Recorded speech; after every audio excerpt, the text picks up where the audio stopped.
And there he is, Brent Mukai. Brent motherfucking Mukai.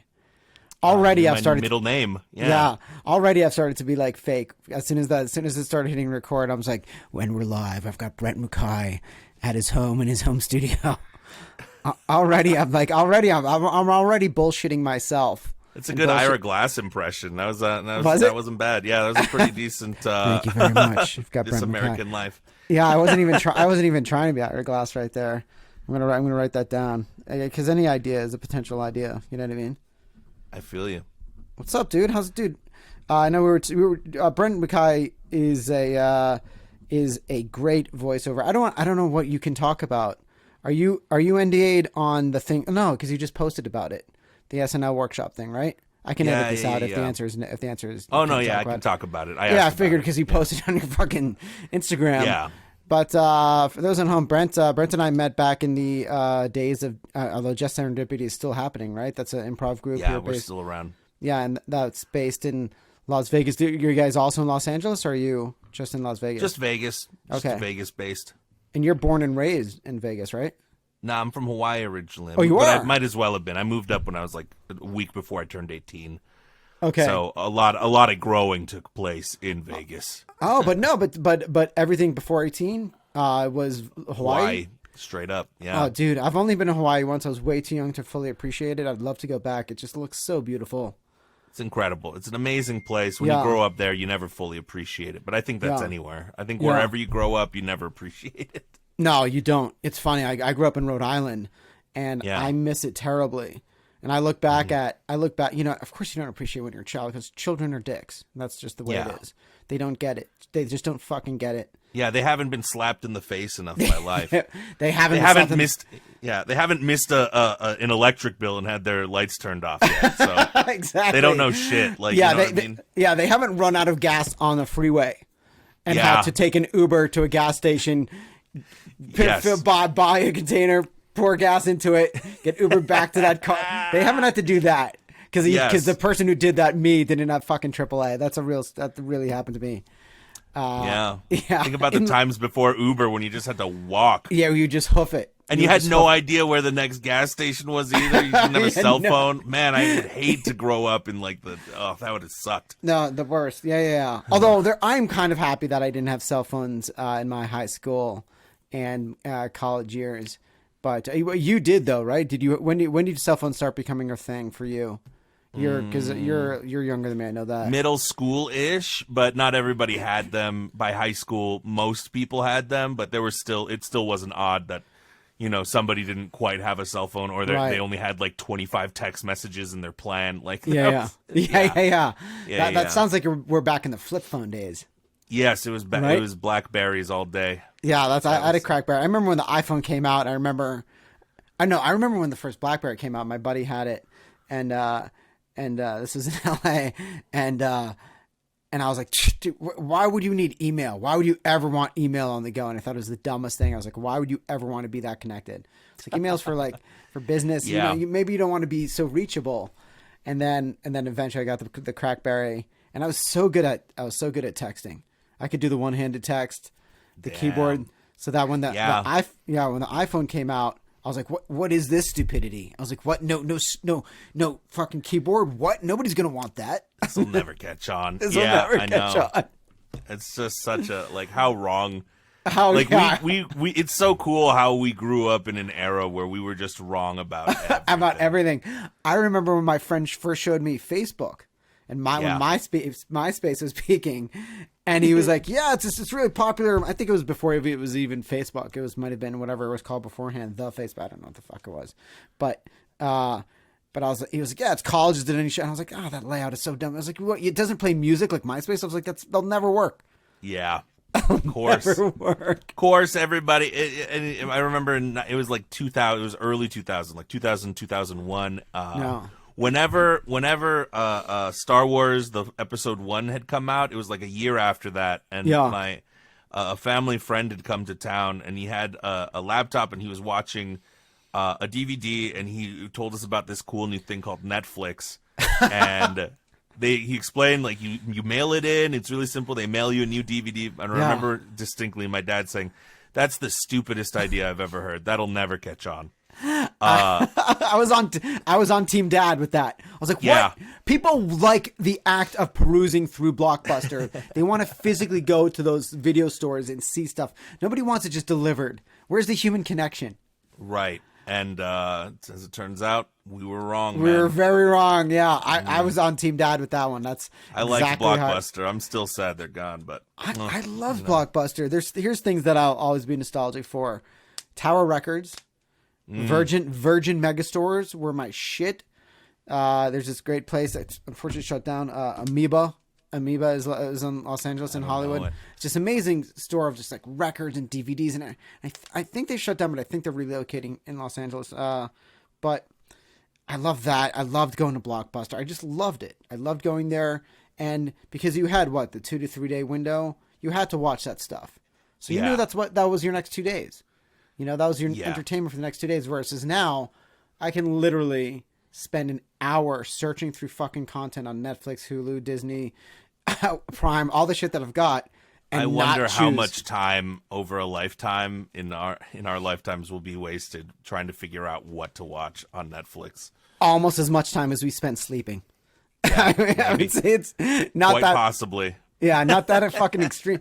No, but that's a real thing though. Like, yeah, have you ever sat down to? I don't know if you watch TV when you eat, but I do. I like to because I can't. I'm incapable of being alone, and so I'll spend so much time during the meal, like maybe this, maybe that, maybe, and then nothing. Yeah, I finish my meal a lot of times before I figure out what to watch. And I think that's probably what attracts people so much to fucking TikTok. Mm-hmm. Is that shorter form, just boom. You can just watch, you can watch 1,000 videos in the time it takes us to figure out that we want to watch, that new superhero movie with Melissa McCarthy. Which, by the way, I watched Thunder Force. How was it? Was it great? No. Okay, it didn't look great. No, it's not. It's not. Look, here's the thing. I don't actually like really shitting on art unless I'm like heavily invested in it. You know what I mean? Yeah. If it's like something where it's like, I need this to be good because, I'll be upset. If it's not, like Star Wars needs to be at a very high level for me. Although, I've come to terms with Snyder cut. Yeah, the Snyder, exactly. Just because I was a DC guy before. Although I prefer the MCU as far as movies are concerned. When it comes to comics, straight up, I prefer DC. Same. And so DC, missing the boat so many times with their films has been like, really, guys, you can't figure it fucking out. It's a bummer. Yeah, it is. I don't even know what my initial point was, where I was going with that. I haven't seen the original Snyder cut yet. Me neither. I haven't. It's on the list, but it's just like, who has time? Who has time? Who has 4.5 hours just to be like, I got 4.5 hours just to kill. Nothing else I can think of to do. It's tough. It's a tall order. I can do that if it's nighttime and I can't sleep. I was like, okay, when am I gonna? Like, I couldn't sleep like 5 nights ago or something, and I rewatched fucking Saving Private Ryan because it was like 3 a.m. and I was like, I need a movie that I've seen that I'm not heavily invested in, and that will just lull me the fuck to sleep. So obviously Saving Private Ryan, and I ended up finishing it. The most calming movie. Yeah, very calming. That movie is just fucking amazing. Yeah, Spielberg it can almost do no wrong. He's one of those directors. Spielberg, is a master because he was just memeable before memes were even a thing. Like the whole, like in the battle scene, that got copied and reused and parodied in so many. Yes. Like that became the thing, and just like he's like a walking, talking like meme of so much content over the years that is just. How many people have done the bicycle with the with the kid going in the moon in the background? How many people have done that shit? You know what I mean? Like that's iconic. He knows how to be iconic with every part of what he's doing. So it's like It's I was having. I think this was actually either on one of my pods or I was just having this discussion with friends. I can't remember. We were talking about if you had to eliminate one director, and we were like, we would be like Kubrick versus Spielberg, or Scorsese versus Spielberg, meaning you have to just eliminate their body of work from what you get to enjoy. It's tough. It's tough for me to eliminate Spielberg because there's just so many You can't do it. Even though there's Warhorse or Seabiscuit and yeah, but there's also Jaws and just between Jaws and Jurassic Park, just between those two films, I gotta have both. I mean, he even did those cartoons. He even produced like the Tiny Toons and like Freakazoid Animaniacs, and all that stuff. Animaniacs. Isn't he in Animaniacs? Yes, he was a producer on that. So it's like you can't eliminate. Show me a cartoon that Stanley Kubrick could have made. That's what I want to see. It wouldn't have been as good as Animaniacs. No, but I would like. I'll tell you what, though, I'd like to see it. I'd really like to see it. Yeah, I'd like to see a David Lynch cartoon as well. Probably just so dark and slow. That'd be ridiculous and deliberate. And did you ever see the final? Do you fuck with Twin Peaks? Do you watch Twin Peaks? I haven't seen Twin Peaks. Oh, okay, so my next. I've seen scenes from it. It looks nice. It looks good. Just not your jam. All of it. What is your jam? I don't know. For a lot of movies like that, I just sit there. I watch more TV and shows than I watch I watch movies, because my whole thing is like I can get 3 episodes out of this in the same time it would take me to watch one movie. And that's not even true. I could probably watch like 5 or 6 episodes of a show, if it's a comedy show, in the same time it would take me to watch these movies that keep getting longer and longer. What happened to the good old 1.5 hour fucking movie? Why do we have to do 2 hours minimum 3 plus now? 3. Yeah, I don't know. I don't know where it's that's way coming too, from. Yeah, it's ridiculous, and to me, it's like I don't want to commit to that. I'd rather be loosely committed, which I guess explains a lot of my personal life and just loosely committed. Are you I will judge how vested I am in a film or TV show depending on whether or not I have this in my fucking hand. If I have this in my hand, then I'm not super invested. I get the it. Show, what I'm watching. And the thing is, like during COVID times when I can't go to the movie theater, it's even like. Because that's the thing. I'll watch movies in a movie theater. I love that experience because it's an experience. You got the popcorn. You got the nice butter. I'm with you. Like all of it. Me and my girl got vaccinated, so we're going tomorrow probably to see. Number 2?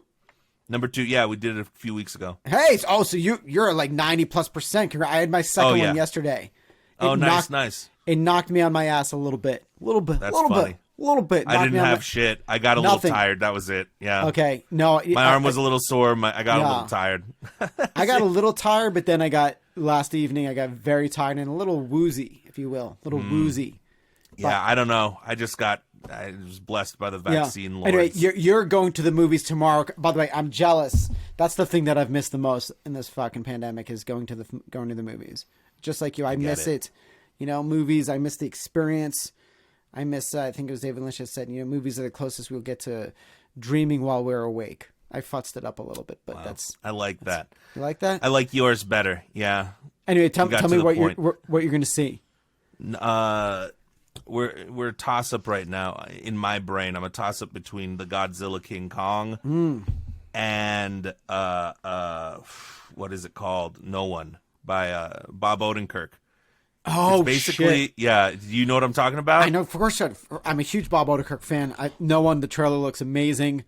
It looks funny to me, but I can't tell if it's actually funny or not. Most of the places are calling it like a thriller mystery, and I'm like, I kind of don't want to see it if it's not at least a little winky or a little funny. It's got to be funny. Like, there's no way it stars Bob Odenkirk. There's no way, right? Yeah, because think about it. Think about it, even John Wick, as straight up action as that is, definitely has comedic moments and wink. There's a lot of fun to it. Yeah, 1,000% moments are meant to hit comedic tones, and I think so hoping for like a crossover, like some type of clue that it takes place in the same universe. That would be really as a little Breaking Bad, even just a little nod. Yes, just a little nod, not to Breaking Bad, to John Wick, because it's the same John director. Wick. John Wick. It's the same. Okay. Oh, then it's got to. Oh, maybe it does connect that way. I would love that, right? That would be so fun. Oh, and he creates his own little, little like universe, like M. Night Shyamalan. Yeah, with all the stuff. Nobody can. Shyamalan and Ding Dong. Shyamalan. Yeah. Shyamalan, whatever. Yeah, like he did with Get a better movies. name, M. Night. Get a better name. And your first and middle name aren't real names either. Yeah. So what the hell's going on with this? Come on, M. Night. Figure it out. At least one real name. M is not a name. Night is not a name. And Shyamalan is not a name either. You need at least one name. Otherwise, you're just a fan fiction somebody created. M. Night, and then a name that nobody can pronounce. Yeah, I would love it if the real twist is that M. Night Shyamalan's not a real person. He's just like been a Cyrano de Bergerac type of scenario. Yeah, or he's been a digital hologram this whole time. That would be amazing. Way before, more impressive since the 90s. Which would be impressive because it's like, when did Sixth Sense come out? 99, 98, something like that. His whole filmography is just a Steven Spielberg fever dream. Oh my god! And created him in Jurassic Park times. Got him in the CGI and was like, "Oh, we can create a man." And it's just been one elaborate, just long con prank. Just started in the 90s, decades ago. I love it. With the man with the twist, and then the real twist is he's not a real man. That would be amazing. How is anyone going to trust going to his funeral? You know, you can't. You can't trust going to M. Night's funeral. There's no way. I always think of Nick Swardson's bit where he's like, "At my funeral, I'd love Nick Swardson, the comedian." He's like, "I'd love the at my funeral for me to be dropped from above, dead but attached to strings and like flopping around still." And I always think of that whenever I think of a funeral. And how fucking funny that would be. That would be amazing. That would be amazing because there'd be so many people horrified. You'd have to have cameras on the reactions of the people. And so many people just laughing, and it's like your last, even after you've passed, you're providing joy and laughter. And why not? Nobody could hate on that too much. They'd be like, "We get it." Couldn't. Yeah, couldn't. It's I feel like like Swardson. Yeah, I feel like there'd be a lot of red tape to get through in order to just play around with a corpse. I think there might be a law. When you're a millionaire. Yeah, you'll get around. You can lay the plans. Yeah, you can lay the plans. Nick. Yeah, I hope he does it. Fuck yeah, shit. That's a great idea. I better start saving. Yeah, right. Yeah, fuck home ownership. That sounds like the way to go. That's the way. That's the way. Thinking about life. Going back to your movies, I'm gonna, if I may suggest, and yeah, of course. I'll always, once I start going to the movies again, this is how it was pre-COVID, back in the days when cinema was just at our fingertips at all times. I would always decide, especially now in the last 5+ years, is this movie a theater movie or is it a movie that I'll be just as happy watching it at home on my own TV screen? And I feel like between Kong versus Godzilla and No One, Kong versus Godzilla seems like the obvious big theater experience. Then again, who knows? Yeah. But then again, who knows? If it is the same director as John Wick, that's a movie. Action movies like that command the big screen. Like Fast and the Furious, that's a big screen film. No point in watching that at home. It's tough for me to decide just because of that fact, but I feel like I don't give a fuck about watching Godzilla Kong. I don't know. I'm with you. Those movies, you can't do it right. You just can't do it right because you can't have a movie where we follow Godzilla around, and you can't have a movie with Godzilla in it where we follow a bunch of insignificant people that we're just like, shut the fuck up, let's get to Godzilla. You know what I mean? There's no balance. There's no way to strike that balance. No. Japan had it right. They just did. They focus really did. on Godzilla. The only people that speak are the people on the phones looking up and go, "Oh, Godzilla's fucking on a bicycle or whatever." And the people trying to figure it out. Just focus on the people trying to figure it out. I don't need you to establish a father-son relationship for half an hour. Yes, and then by the end of it, they were just like, "All right, well, people know that it's Godzilla, so let's just have Godzilla go fight a bunch of fucking monsters." But America won't do that. And that's why America's wrong. Or Godzilla movies and Kung Fu movies where it's like, there's too much fucking plot. Give me more Jackie Chan running and punching dudes and messing them up with a hula hoop in his hand. Did you ever see Drunken Master 2? Yes. Oh my God, that dude with the kicks at the end. Oh my God, that is one of the greatest. I mean, I think that's very much my favorite. I mean, Rush Hour is fantastic, and that's more of a comedy than a straight up action film, though. But Drunken Master 2, I mean, to me is just the perfect Kung Fu movie. Just the action, the hilarity. It's fucking amazing. I am just like, and here's the problem with the Jackie Chan teams up with somebody, is that I don't want to watch Owen Wilson. I don't want to cut from amazing Jackie Chan fighting choreography to then Owen Wilson running and hiding behind a church pew as someone's shooting at him. That's just not. Yeah, like give me straight up Jackie Chan, or team him up with somebody else who can fucking who knows fight. What the fuck they're doing. Although I will say his teaming up with Chris Tucker for comedic purposes, it was brilliant. That was obviously a huge win. All three of those movies are fantastic in their own way. It was brilliant. I remember watching the director's commentary on Rush Hour because I love that movie. I still love that movie. Yes. It's so good.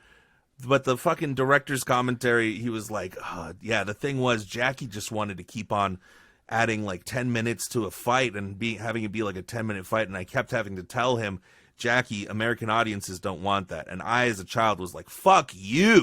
I want the 10-minute fights. You stopped Jackie Chan from doing more than a 1.5-minute fight? Fuck you. And well, in that case, the director, which is Brett Ratner, would be correct. Which is American audiences probably didn't have the stomach for that. It's unfortunate that that's the way, but he probably had to deal with studios over his head as well, being like, "Hey, this movie better." I get it. They would cut it. Just there's a whole thing there. I think it's a YouTube video. It might be behind the scenes where Jackie Chan explains the choreography and why choreography now for fight sequences is a lot less dynamic because of the fast cuts versus the long cuts. Like I'm gonna mess it up, but like he explained, like, you know, in his cuts, if someone's throwing a punch, you see the full follow through of the punch, and you see all in not in real time, because obviously they speed it up somewhat, but you see it all, the action together in one singular shot before they do their cut. Now, and it's probably started happening after the Bourne movies. Mm-hmm. The first, Doug Liman, I forget who, but those are the ones that really started that takes so fast where you don't really see what the action is that's happening around you. That's what makes the Jackie Chan movies so special. Yeah, I hate the fast cut fighting, because I'm just like, you're just moving a camera fast and making me feel nauseous. Yeah. Like that was the difference between, I don't know if you even know this, but that was the difference between Batman Begins and Batman, whatever the Heath Ledger one was. Dark Knight. Dark Knight. And go. Tell me, give me a go. In the first one, they went full on Bourne Identity. Every Batman fight was just like, and what's his face? The director, Christopher Nolan, was like, yo, we're doing this because like we're trying to give off the impression of how chaotic it is. He was like, we actually choreographed the fights full out, and it was a whole big deal, but we made the camera movements zip around like that so that you could feel what it feels like to be hit by Batman, and like how chaotic that feels to be hunted by Batman. And the people hated it so much that if you watch the second movie, it's exactly what you just described. They're showing the whole 9 of every fight of just Christian Bale whooping ass, just stomping on fuckers. And it's more satisfying, It's so much more satisfying to watch, and that's why the second movie, I think, did a lot better than that first Batman Begins movie, because it's like, show us the fight. Show us the fight. Let me see the Wampin. We're here for the Wampin. We are here for the dark backstory, but show me Christian Bale just laying people out. Like, that's an action. Look, I love Batman Begins, but to me, Dark Knight lives on its own pedestal above any other superhero movie. I mean, it's hard for me to compare. I mean, once again, I love the MCU. I'm a huge fan of the MCU. I don't know if you've watched WandaVision and Falcon and the Winter Soldier. Have you started that? I haven't gotten to that yet. No. You know, it's funny because really good, fucking amazing, just 100% A+, next level. They deal with. I'm not going to spoil anything for you, but one of the things they deal with, this doesn't really ruin it for you, is they deal with a lot of the 5-year gap between the time between the snap, where 50% of the population left. Yes, of course. So they deal a lot with the psychology of the people that got affected by that. And I just find it super unique and interesting. I think the most brilliant part of that is they're making people actually care about 2 people in the Marvel universe that I feel like I'd want to watch the least. That's what I was about to say. They don't like. I had the least amount of interest watching Falcon. I was like, okay, I never give about Falcon. Yeah. Like, do you give a fuck about Bucky Barnes? He was my least favorite character in the entire MCU. I was like, fuck same. Falcon and Bucky. I'm just like, why? Yeah, but why? I'll tell you what. They make you care about him, and you do. Okay. And by the Captain is also. I'm not a team captain. I'm a Tony Stark Iron Man guy all the way. Yeah. That's the comic that I collected. That was the major besides Spider-Man. That was the comic that I was really into as a child. Was Iron Man. He's great. I always loved Tony Stark. I think the first Iron Man is easily the best MCU movie. It's right up there, living on its own pedestal in my opinion. One of the best origin stories. It's tough. There's so much good stuff out there, but I think the MCU does really well. And they kept it cohesive, which was damaging in a lot of ways. But I think to a lot of film critic eyes, it's very damaging. But what it allowed them to do was play the long game. Yeah. Are you a comic book guy? Little bit. Yeah.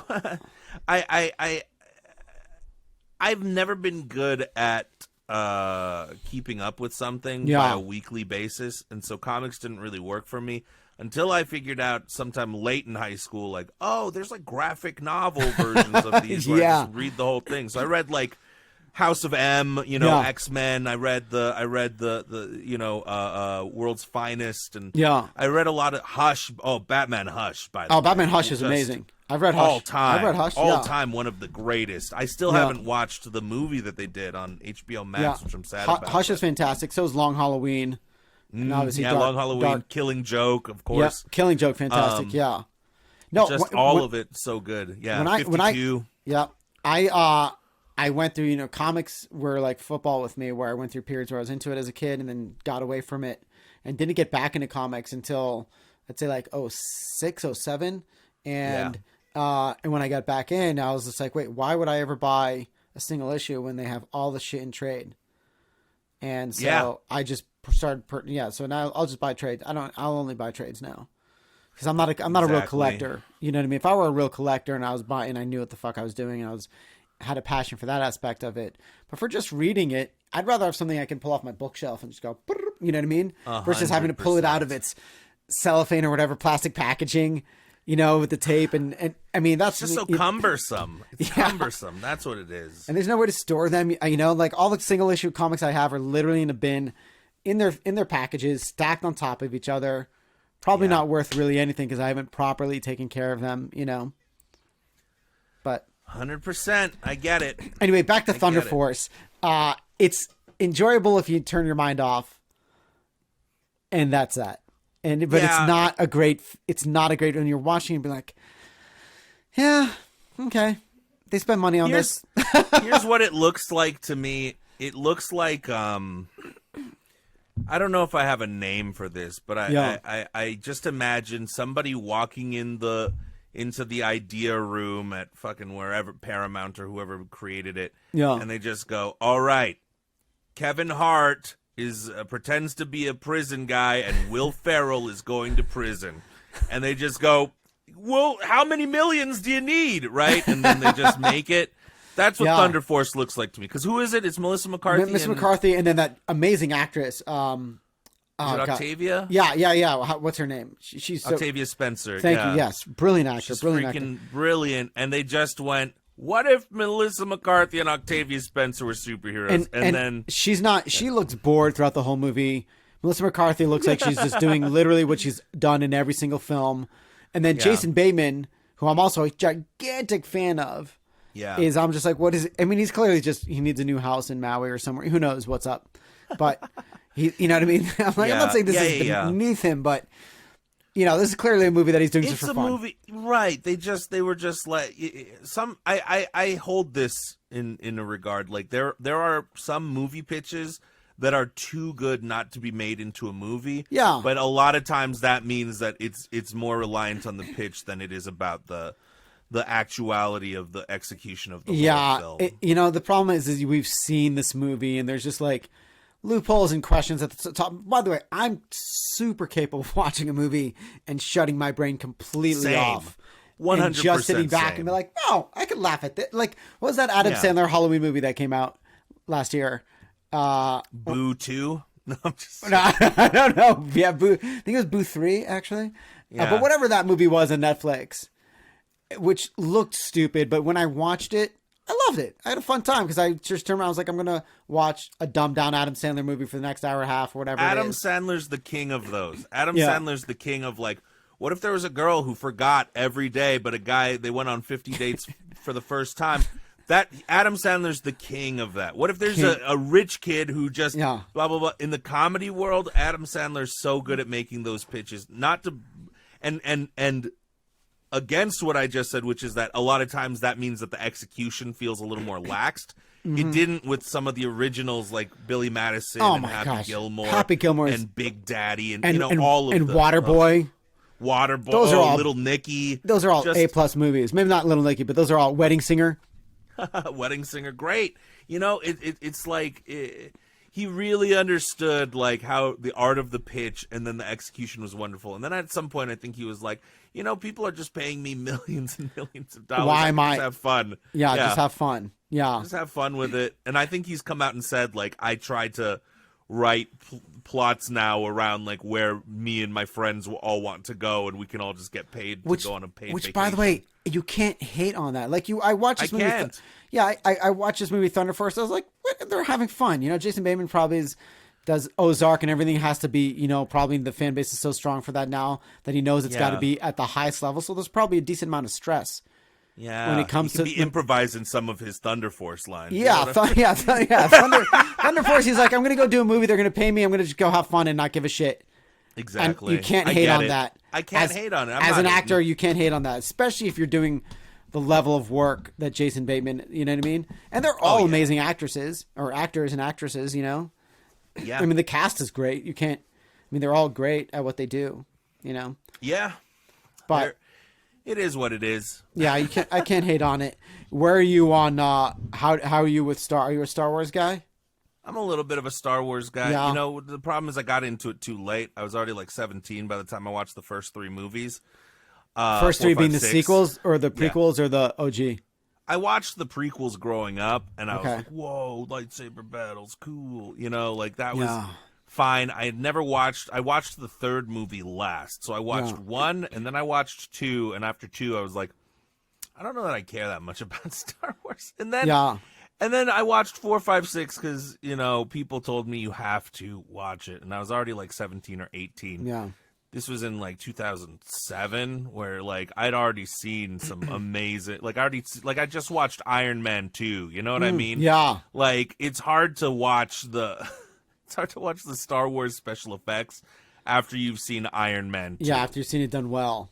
Yeah, after you've seen like all of the Jurassic Parks and all of the things that came after it, and how amazing and incredible some of those movies got with CGI and all the effects and stuff. It's kind of hard to watch a sci-fi space fantasy where it's pew, pew. Yeah, no, I'm with you. I'm a huge Star Wars nerd, so anything they do, I'm gonna probably just start off loving. You know, not crazy about the sequels, but I'm gonna say I liked the sequels. I thought they weren't bad. I thought that I thought that JJ was painted into a corner with number 9. Yeah, and he did the best possible thing that he could do with it. That's all it felt like, because 8 was a steaming pile. Like, 8 is Last Jedi. It's tough. I think so. 8 is the Ryan second Ryan before Johnson. the last one. Yeah, that's the Ryan Johnson one, and then JJ came back to do. Yeah, I'm gonna go in the opposite. I disagree with everything that Ryan Johnson did with Star Wars. But then I would have rather have seen that continue into part 3 than had JJ come back and undo it. I feel like the director did one thing, this director came and undid it, and then this director came and undid what that director came, you know what I mean, and then undid before. Yeah, it felt like a big dick battle. Yeah, like and I was like, dick competition. Yeah, dick so, measuring. But it is what it is. You know what? I'll tell you what, they've corrected everything. I don't know if you watch Mandalorian, but anyone who's upset with the sequels, I'll tell you what, Mandalorian, Disney has made me a believer again into Star Wars. I love Mandalorian. I mean, it might not be for you, or I'll probably check it out at some point. It's hard for me to be like, ooh, Mandalorian. You know, I don't. The hour longs too. That's why I watch a lot more comedy stuff, because those tend to be like 20 minutes. Yeah. Just like fun. So I just like, oh, okay, cool. Like it takes a lot for me to watch like an hour long thing, unless I know that it's only going to be like 8 episodes, like WandaVision. Do you watch? You know what? I've just started. I'm so late to the game with this. BoJack Horseman. I'm just on episode 4 of season 1. Are you on? Boy, you're in for a treat. I love it so much. If you love it, episode 4, you're going to love it. I also felt the same way. I thought it was great. It felt like, oh, okay, yeah, this is kind of like another Family Guy-ish type of thing, or like American Dad. That's what I'm thinking. You know, but by the end of the first season, by the beginning of the second season, it starts taking a weird route that made me go, oh, there's more to this. And then by the end of season 2, I was like, I'm all in. Are you and that the whole ride was just the whole ride's fucking phenomenal. Are you a Rick and Morty guy? Yeah, I love Rick and Morty. Love Rick and Morty. It's incredible. Dan Harmon's a genius. Yeah. Oh my, genius. Next level genius. Where are you with the after, because I think you sent me your list where we've got South Park, Simpsons. Where are you with South Park, Simpsons? Do you gun to the head, you got to choose. South Park. I'm more of a South Park guy. Yeah. It's tough. That's a tough question, but I think I have to go Simpsons because that's what I just connected with. I think it might be a childhood thing. South Park. I haven't watched all of the South Park. I'm not even completely caught up. But it feels more consistent in what it does, and I don't know if you've watched lately, but they've actually started doing instead of one-off episodes, all of the episodes lead to like a bigger thing. As really? Go. So it's I did not know that. Less episodic, and the way that they do it is fucking incredible, man. So South Park to me has just, because it's the same voices throughout the entirety of the whole thing, like to me it just feels more consistent, as well as more the storytelling has never faltered. It's only gotten better in my opinion. Well, I think that has a lot to do with the original creators are still in the writer's room and still completely steering the heavily ship involved with versus it, right. Matt Groening, I believe. I could be completely wrong, but I believe he stepped away from it. I mean, he's still EP, but he stepped away from it as far as being in the writer's room. Yeah, and a lot of the writers change. And, but when the two main voices of the show have remained consistent for that long, it's just like, where else are you going to find something that consistent? Yeah. And I've talked about this before previously on this podcast, but they, I believe, turn around their episodes in a week. Yeah, which is 6 how days to air. Yeah, which is the documentary on that is crazy. Yes, which is just fucking insane if you really think about all the A and B's and C's that it takes to take nothing and create something that's just like insane that they're able to accomplish that. That itself is just a testament to how genius they fucking are. Oh yeah. And I think that's why they're still firing off on all cylinders. Simpsons for me, season, I think 3 through 10 to me is possibly the greatest television that's ever occurred. That might be for personal reasons, and I'd have to go back and rewatch it. But that to me is amazing. But they, after season 10, maybe especially 11, 12 on, because now they're on like season 20 plus something. It started to go down, and I really feel that's because the main creator stepped away a little bit, and it's going to change. It's like when the CEO of like a big company sells it or dies or and it's just like you feel the same elements, but it's just not quite this. It's a whole different. It's different voices contributing. Yeah. I mean, for Apple, better or for worse. Yeah. Has Apple gotten better or worse since Steve Jobs passed away?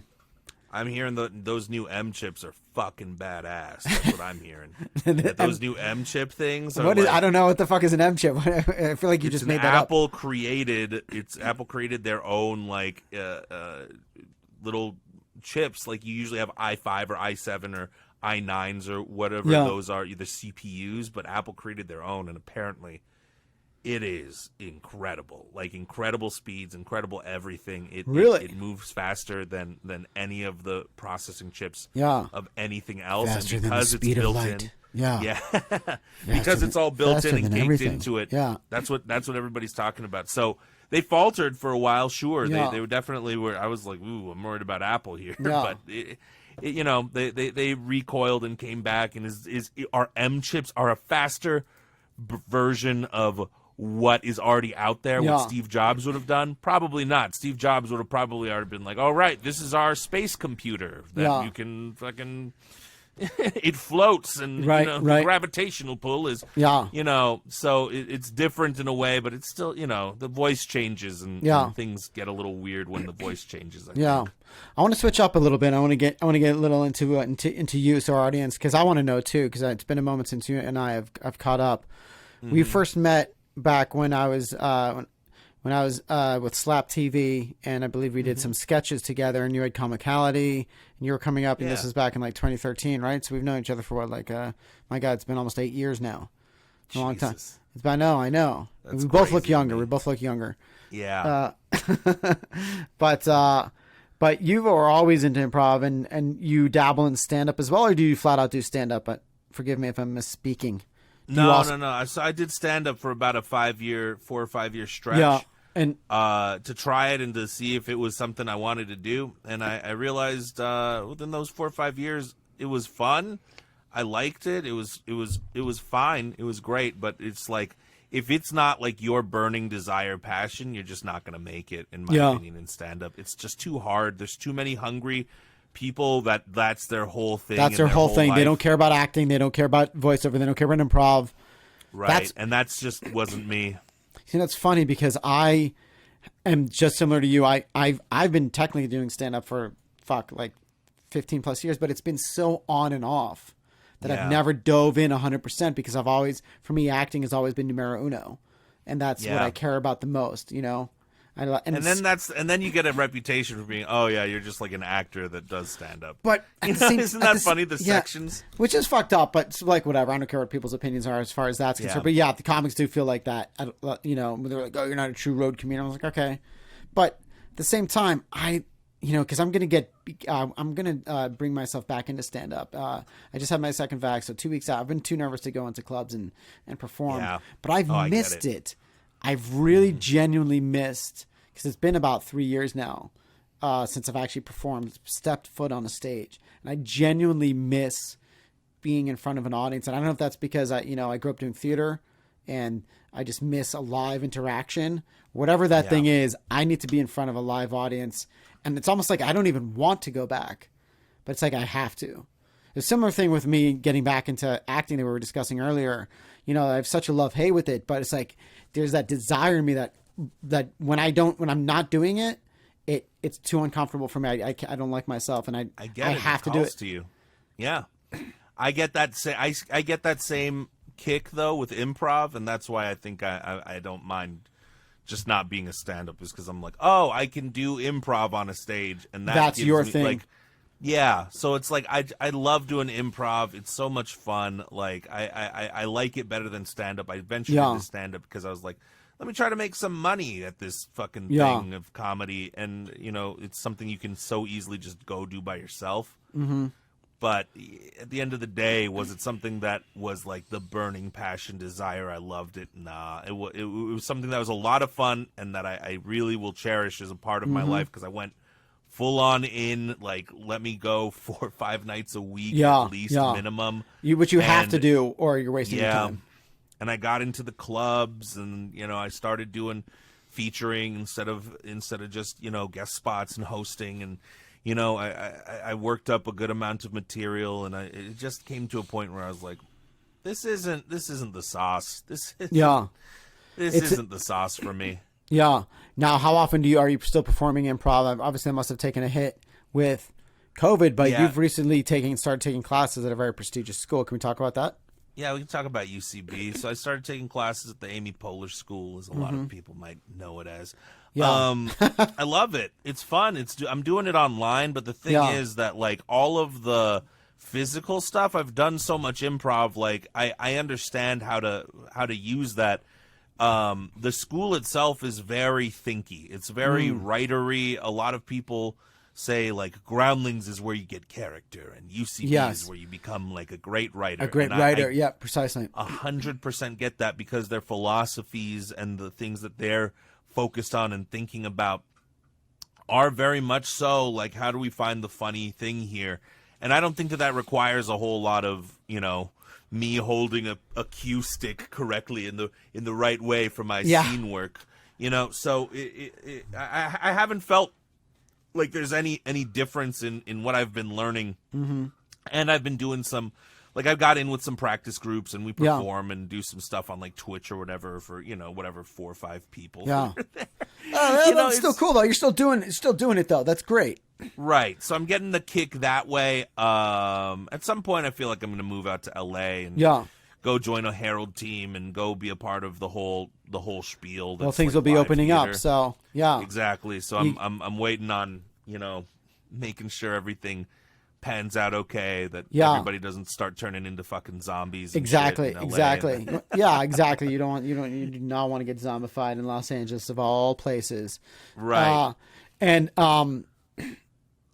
And you're having a voiceover. How did you discover voiceover? How did you discover your love for voiceover? I just started taking a class in town at a place called the Voice Actors Studio. My mentor is like a 20-year voiceover vet. She does shit tons of commercials and stuff that you've never even thought of, but you'll hear her and you'll be like, oh shit, I have heard her in a Best Western commercial. Yeah. You know, I walked in, I heard the spiel, and I was like, I fucking love the sound of this. This sounds amazing to me. The lifestyle is what I want. The one thing I couldn't ever handle thinking about stand-up is like going out till 3 a.m. all the time. Like, yeah. You know, that's what kind of kills me. Yeah, that's what kind of kills me. Like, I'm not super into the late night lifestyle. Not anymore, at least. So, yeah, and I don't know. I found it to be like something that I really liked, and getting on the mic and doing my thing. So I just started studying there. Shit, what was it? 2015 or 16? So maybe 6 years ago. I started just training, and I was like, I want to make this my thing. I want to make this my absolute thing. So I set out to do that, and then I ended up doing it. And that's amazing. Yeah. That is amazing. You found a passion, and you've been able to monetize on that. That's fucking incredible. Thank you. That's literally incredible. It is what it is. Alexa, stop. Is that a dog? Cat? Alexa, stop. Oh, Alexa, no, it's your Alexa. You're saying Alexa. I thought you said Alexis. I keep forgetting that at 5 p.m. she has like this, let's celebrate, it's the weekend thing, and I always fucking forget about it. No, that's okay. And tell us real quick about this SNL workshop that you got into. You beat out a gazillion peeps. Tell us a little bit about that. So I was training at UCB. They have something called the UCB Scholarship, the Diversity Scholarship. So this year they actually were like, let's do let's team up. So SNL was like, we're going to give scholarships, and we want to team up with the Diversity Scholarships at the schools. Wow. Yeah. So they chose the 4 main schools of like improv in their eyes, which were Groundlings, UCB, Second City, and the People's Improv Theater in New York. And they basically were like, okay, well, I guess they sat down with the heads of the educational departments at those schools, and were like, okay, how are we going to do this? We'd like to team up. One of those places was UCB. I was training there. I knew a few of the coaches and the people from working with them. So I just asked some questions, figured out how to, submit. I submitted. They were like, okay, yeah, we'll tell whoever's in charge to like pass your name along or whatever. We'll pass your name along and mention you so that blah, blah, blah, blah, blah. I went through that. I went through the first part, which was like, record like a 30-second comedic video of yourself and tell us all about your comedy, whatevers. Did that, which was awful because I hate fucking writing. I love the creation process, but I hate sitting down and writing out like, here is a resume of my comedic endeavors, and here are you want to know my comedy idols? Let me tell you these people and why. I hate all that shit. But I did it. Yeah. Sent it through. I got an interview, which was like the second and final process, I guess, of the thing. Yeah. And I had taken classes with some of the people, like some of the coaches that were in there, so it definitely helped. And I told them my whole story, and I was like, okay, yeah, this is me. I'm doing this for forever. I fucking love what I'm doing. Like, I'm doing the voiceover stuff. I'm pursuing all of it at the same time. Yeah. And something in there made them say, I think that this guy would be great for the scholarship, which to me, I treated it like there's no way they're going to fucking give it to me. I'm a goddamn fucking fat, bald, 31-year-old fucking Asian guy. But you're funny, though. That's what matters. Yeah, you're funny that's as what's fuck. Funny. I just assumed that like SNL would be like, all right, send us all your bright, shiny faces of people that are hot and that are gonna come on SNL and blah blah blah. I think it's great, dude. I see big things for you, man. I really, really do. I'm so excited for you, dude, because I love winning stories like this. I really, really do. I love people that find what they because I'm always fucking searching. Because I love for me, my dream. I just want to be that character actor that shows up and shit. That guy, like, oh yeah, I see that guy and everything. I don't need to be Tom Cruise. I just want to be a consistent working actor that you just see pop up as guest star here, regular on this.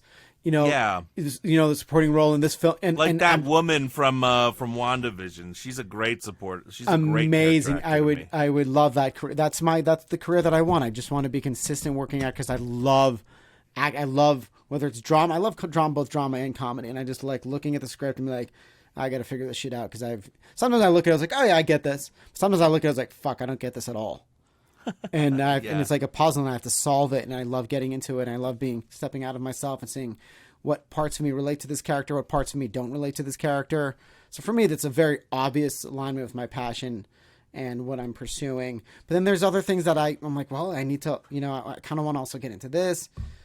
I'm always like, fuck, I want to do so much that I don't know what to do at times. I'm like, oh, should I make this a TikTok sketch? Should I write this as a stand-up joke? Should I make this into a short film? I should be working on that feature. And next thing you know, I'm like, oh, Netflix. Right, yeah. Let me get this spaghetti in me, and yeah. So I think it's fucking great that you've discovered voiceover, and you're obviously very talented at improv. And what did you have to give them? I forget if you said this. Did you have to do 3 characters? I didn't have to do 3 characters for the scholarship. So the way that it works is now, at some point in undisclosed time, which I don't know, I'm going to be meeting with the SNL execs and possibly doing the audition thing. I don't know what that's going to look like right now, but and they don't know either. They're like, well, SNL's going to contact us when they're ready. So it is what it is, I don't know if I'm supposed to say that part, but no, it's probably fine. Yeah, it's probably fine. Are they? It is what it is. Are you preparing any characters for the chance that they're like, hey, what do you got? Do you have? I haven't. I don't want to stress you out, man. That's my, you know what? Like, I haven't created any characters. Yeah. I have characters that have percolated in my head for like a long time. Yeah. That I'm like, okay, I feel like I'll figure it out as I go along. But it's like the whole thing's so, like, I don't even know if I've got an audition yet. So I'm like, okay, right. That's what I'm going to talk about with them, I guess. So yeah. Because they probably are trying to figure out, like, okay, well, these are the people who got scholarships. What are we doing with them? Yeah. How are we going to actually, like, is it going to be a New York audition? Do I have to fly out there and do all this stuff? So, I'm playing it. I'm playing it one day at a time. Which is the way to go. Not to overthink all of the shit, and it's just like, if you want me to just be, because I do characters on the voiceover stuff all the time. So I got like silly, ridiculous, dumb characters if that's all we're looking for. But like, in terms of, if you don't tell me what you need from me, I'm not gonna be like, let me do every single thing to prepare for the thing. I don't even know what I'm doing. You want. Precisely, yeah. So it's like, as soon as I get word, then I'll start very much so taking that whole part seriously. Yeah. But like, until now, it's almost like, oh, it's a fever dream. Sure. Because it's like, I don't want to overthink it and then psych myself out. To me, it's like the chances, even though my chances are so much better than anyone else probably in the world now, like, those chances are still so small. Because you want to take it, David. You still want 24, 32 of us that got these things at the different schools. So it's like, they're not going to hire all 32 of us. Like, let me just... just enjoy calm down and just do the. I'm enjoying the process. That's all. That's so zen. Look at me. I'm already just like, I've started thinking this, that, and I'm already overthinking. But you've already come with a zen approach. Which, by the way, every actor and creator needs to approach it that way. The way that you just said, we're just one day at a time. I'm doing what's necessary. Right now, you're just focusing on tomorrow's. Is it Kongzilla or is it no one? What's the exactly. That's exactly it, because I can't be.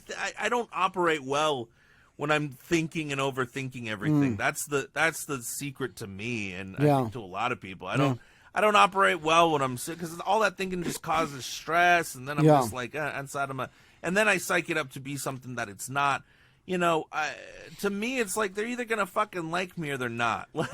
Yes. That's what everything comes down to. You're either gonna every fucking audition. like what I bring, or you're not. Like, I didn't even watch a lot of SNL, and I'm not super stressed about it, because it's like, what I bring is a voice that's separate from what you've been doing for the past whatever years. If that's valuable to you, awesome. If that's not, then thank you for your time. This is a great opportunity. You're going to give them the Brent Mukai flavor. You're not going to change up your flavor and what you do to conform to what they need. If they want you, they're going to get you as is. This is what you're doing. That's what's up. Yeah. I love it. If you need cumin, I'm right here. You know what I mean? But I'm not going to be cumin trying to pretend to be salt. Like that's just not going to. You're cumin. You're going to put it in your mix, and it's going to taste like shit. It's not going to taste good. It's not going to taste good. What is this? What do you got right there? What's a Kaizen RX grind? What's on your T-shirt there? This was a place that I was doing CrossFit at before COVID. Oh no shit! Oh, I'm loving it. I've never fucked with CrossFit. I've never done it. It was fun. I injured myself in a way that made me scared. What did you do real quick? This is going to be our final thing is your injury. Can you talk about it? Is it fun? Is it good? I did a thing where it's like I was lifting up this thing and I put more weight than I thought. Ooh. I was just pushing myself, you know, and I put it up and I went up and my shoulder just went and it didn't hurt. Yeah. It didn't hurt. And that was the scariest part. It just went and I dropped it and I was like, okay. And I was like, this is odd. It feels like something. So then I was like, let me lay off it for a while. And it was a little painful, but nothing serious. Nothing ever came from it. But at that point I was like, I'm going to fucking stop doing this. Like, done. This is I don't want to do some shit that is, and not to say, because let me say this, Kaizen, the place that I went to is incredible. It is not at all like bros, you know, slamming hammers down onto tires. That's what I thought CrossFit was. This place is like, we're family oriented. You know, your 12-year-old kid can do it at their pace. You can do it at your pace. Like there's different levels. Like almost like a video game. There's like easy mode, normal mode, hard mode, and I was always easy mode, and nobody's like making fun of you or anything. Yeah. There's other people on easy mode, and you're just doing your best, and everybody's encouraging the hell out of each other. I don't know that that's what it's like at every CrossFit place, so I will say that my experience at Kaizen was amazing, incredible. I loved everything about it. I push myself sometimes a little harder than I should. Yeah. I sometimes let that ego get a little there, which is why I was like, okay, I gotta not do this. I'd rather just run and do stuff that I know is gonna be like healthy in a way that I'm not doing weights and stuff. If you're in the Vegas area and you need CrossFit, Kaizen is the way to go. Kaizen, yeah, I loved it. They gave me shirts and stuff. This podcast is sponsored by Kaizen RX. Kaizen RX grind. Yeah, I have zero bad things to say about them. They're the sweetest people. The trainers are awesome. Yeah, it's a wonderful place. How long do you seem to have the perfect distance between you and your microphone? I think is it 6 inches? Is that the rule?